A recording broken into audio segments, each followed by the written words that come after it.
Welcome to day 4 of Java series. In Java, every variable must have a data type. A data type tells Java what kind of value a variable can store, and it also helps Java decide how much memory to allocate for that value. In this code, int stores numbers, double stores decimal numbers, char stores a single character, boolean stores true or false, and then finally string stores text. These are some of the most common data types you will use when writing Java programs. Now let's quickly jump into Java compiler and see how this works in real time. So this is a Java template consisting of main class and the main method. This is where the Java program starts. And now let's quickly declare a int variable. So let us take a variable name as age 21 and try to print this. So the output is 21. So this is how we declare a variable using data type in Java. So this is the syntax, and int is the reserved keyword in Java and followed by the variable name, and then equal to operator, then you declare a value for it. So this is reserved keyword in Java. You cannot use this as a variable name.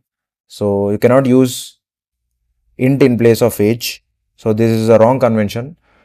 So when you try to print, you will get an error. So that is why you cannot use reserved keywords as variable names.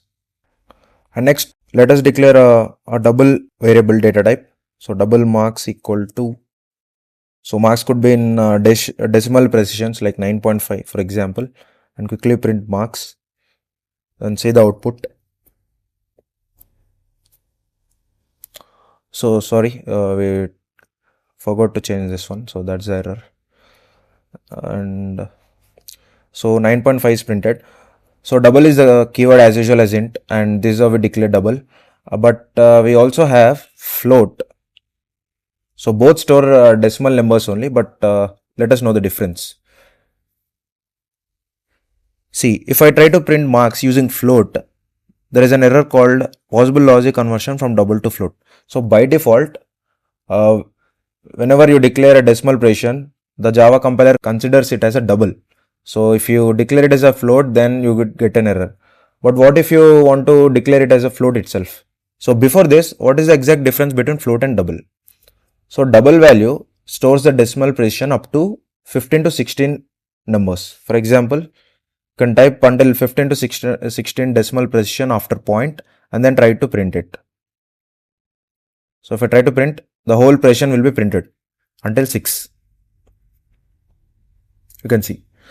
So, but if you try to print with float, float can store only up to precision of 5 to 6 decimals after point.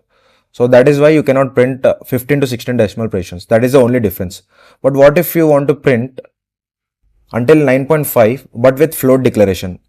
So you just mention f character after 5 so that the compiler knows that this is a float declaration. So if you try to run, then 9.5 would be printed. So why to declare float and declare extra f when we have a double directly? And then without this, we could happily print to the console, right? So that is a great question. But so when you assign double variable, the compiler assigns more memory than float because double stores decimal precision up to 15 to 16 numbers. That is why it assigns more memory than float. So for smaller numbers, you could go with float variable and then give a hint as f, and then compilers knows that this is a float and assigns less memory when compared to double. That's the only difference between float and double. And next, let us continue with next data type, that is char, which is used to store a single character, just like alphabet, single letter alphabets like B. And if you try to print it, then B would be printed onto the console. So it is used to store single characters in simple. And next, going with the boolean. So boolean is used to store true or false values. It could only take two arguments, true or false. For example, let us declare as is Java fun. Let us make it as true. So it only takes two values, true or false, that's all. And if you try to assign others, it would give an error. So let us quickly print is Java fun. Then we would get true as the output. And if you declare it as false, then simply you would get false as an output. Simple.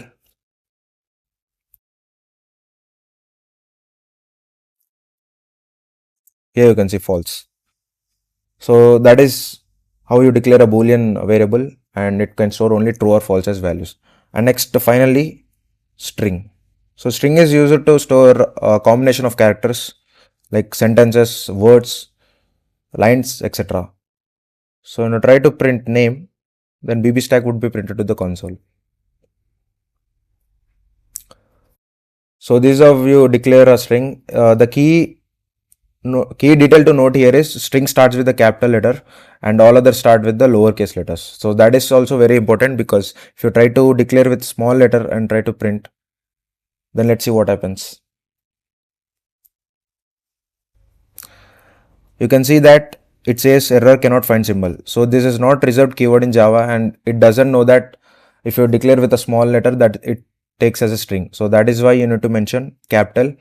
So once you mention capital, then the color is highlighted in red. So that means it is a reserved keyword in Java. So these are the main important data types in Java. We also have a byte and long data types too. So the only difference is int stores up to a specific number of characters, like we have seen in float and double. In the same way, long stores more more whole numbers. This also have a restriction up to certain numbers, but long can store more than int. So that's the only difference. And in case of byte, it is lesser. That's all about the data types in Java. Let's meet in the next video in a different Java concept. Until then, do like and subscribe. bbstack.